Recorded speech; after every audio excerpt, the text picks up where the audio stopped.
If you want to get your music placed in TV and film, the first question you need to ask yourself is, what kind of music gets TV and film placements?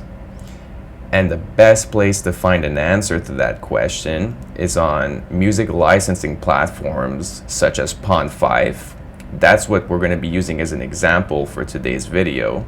So underneath the music tab over here, under categories, you can already see which genres Pond5 has decided to stock on their shelves. So that already gives you a pretty good idea of the genres of music that get some form of placement. So this doesn't necessarily mean it's going to be on TV and film. It could be video games, it could be apps, it could be audiobooks, and believe it or not, it could even be weddings and wedding videos. So you just got to know what kind of opportunities you're looking for, first of all, but you already have a pretty good idea over here of which genres you could start working on and invest time in and get some sort of return on that investment. So, and the thing to keep in mind is that these genres are not all equal. And what I mean by that is some might be more popular and get more placements than others, and some might get less. So for example, jazz music gets less placements than other genres. I mean, just think about it. How many times do you hear jazz music on TV and film? Sometimes, but much less often than, classical orchestral music or ambient, suspense, minimal tension music, or even just pop music. So these are things to consider, and the only way to really find out what's trending right now, because it changes with the season, it changes with the year, and it just changes with what's trending right now. So you have to look into the kinds of mediums that you want your music to show up in. Like if you like a certain kind of TV show, you should watch that TV show and notice what kind of music they're using, and consider that when you're looking for which genres you should be making to get TV and film placements. The other thing to consider is the moods. So your music needs to have one or two maximum specific moods or emotions that they convey. Otherwise, you'll have lots of difficulty getting TV and film placements. If the person listening to your music can't determine from the first listen what emotion your music is trying to convey, how just put yourself in their shoes. Like, how are they going to find a place to place your music? It's going to be difficult, right? So I'd avoid producing and composing, what I refer to as bipolar music, which kind of goes everywhere. You don't know if it's hot or cold, happy or sad. It's one thing to have a progression from sad to happy, but I mean, if your music is just everywhere at once, it's going to have difficulty getting placements. So that's just something to consider. Now, another thing that's cool about Pond5 in particular, and I mean, other music licensing platforms will have different ways of categorizing, their tracks, but on Pond5 you have this popular keywords tab, which actually gives you a lot of insight into what people are currently looking for in the music they want to license. So right here we have action. So if you're going to be making music for action scenes, I mean, that's definitely going to get placements. There's no reason why you shouldn't get a placement as long as it's high quality music, right? Other stuff, we're talking about documentaries. So if you're making music for documentaries, and to find out what kind of music gets placed in documentaries, well, you got to listen to documentaries, you got to watch documentaries. But once you figure out what kind of music gets placements in documentaries, and I could already tell you it's kind of like very minimal, maybe would fall into the ambient category of music for documentaries. So if that's what you're interested in, you can make music for documentaries. We also have, like piano over here. So that means people are searching for music that just has piano in it. Maybe it's just solo piano music.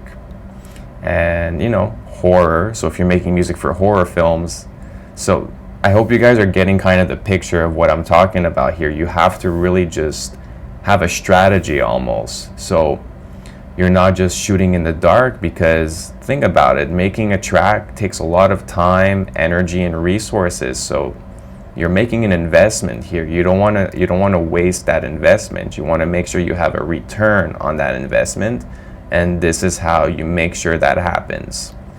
So that pretty much takes care of question number 1. Now, the second question you need to ask yourself, and this is the important one, is what's different about the kind of music that gets TV and film placements? And that question is not as easily answered as the first one. To answer that question, you're actually going to have to listen to and study the music in these types of music licensing platforms or music libraries. So just for fun, let's go into the ambient category. And I'm not going to play any examples, for copyright reasons. So you can do that yourself. It's free. Like you'll have like the Pond 5 watermark, but you can listen to the music unlimited for free and study it, which is really cool actually. But here, so you have like a bunch of ambient tracks, and what you need to do is basically just kind of like browse through them, listen to them, and pick start with 5. Find 5 that you really like, that you actually would listen to for fun, and study them. And what's different about the music on these platforms versus the music on streaming services. I could already tell you that one of the main differences is that the music here is instrumental in nature. There's not a lot of vocal music that gets TV and film placements. It happens, but it's much rarer. So if you focus on instrumental music, you already increase your chances significantly. Another thing is the duration. I mean, these aren't 7 to 10 minute long, adventures, if you will. Like, these are just 2 to 3 minute tracks, and some are even shorter. Like, you see, they even have edits. So that's something else. We're not going to get into that today, but the tracks are pretty short, 2 to 3 minutes, and they have to be, otherwise, just think about music supervisors. Do you think they have time to listen to tracks that are 10 minutes long? Not really, especially when they only need maybe 15 seconds of that track. So you want to make it really concise. You'll notice that the music that gets TV and film placements is really concise. Another thing I can tell you is that there's an overall progression from, less intense to more intense. So you're building up throughout the duration of the song, and there's not a lot of repetition. Like, something changes every 4 to 8 bars. Like this, not all of these tracks are great examples, so be careful what you choose as your references, but most of them have these characteristics that I'm talking about, and you'll pick up on that, and it's different than the music on streaming services. So I suggest dedicating maybe 15 to 30 minutes per day, researching, studying, and finding this music, okay, and listening to it, because this is what's going to make all the difference. This is what's going to separate you from the majority of the folks that just get into or have intentions of getting into TV and film licensing and don't stick with it or don't get any results. Is because they're not putting in the research.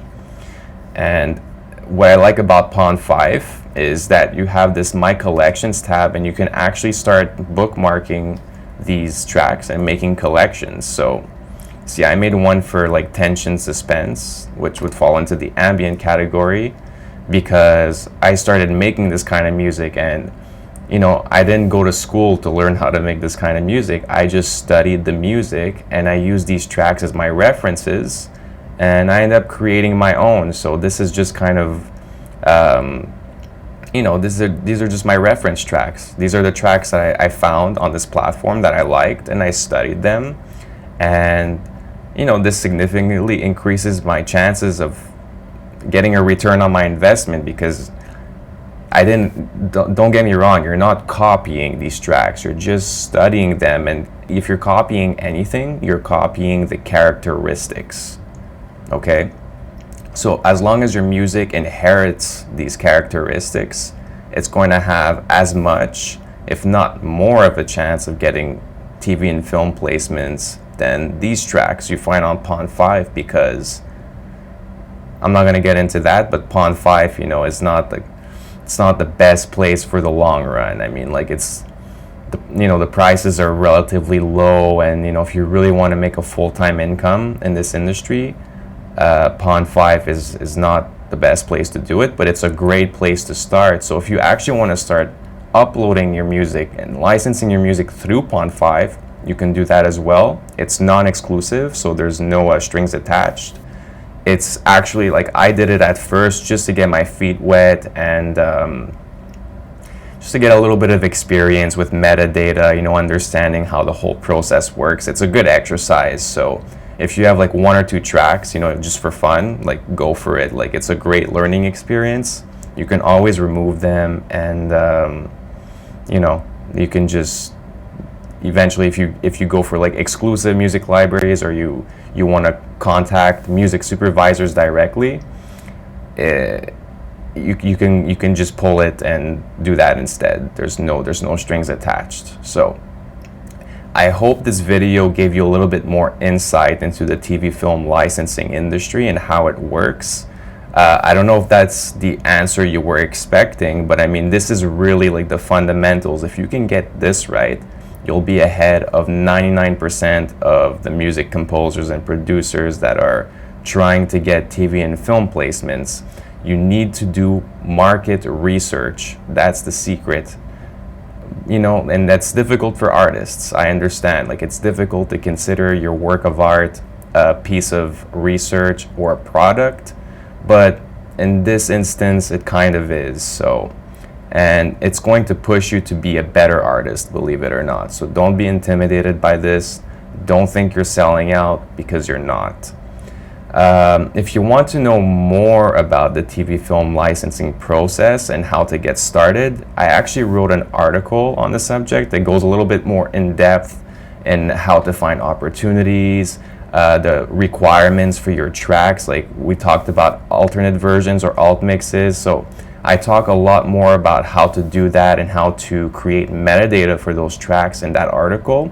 I'll be leaving a link down in the description. So last but not least, if you enjoyed this video and found it helpful in any way, subscribe to Decibel Peak, because we're going to be releasing lots of content in regards to film and TV licensing in the coming weeks and months and maybe even years. So if you're interested and this is something you'd like to dedicate some time to, I think we're going to be a right fit for each other.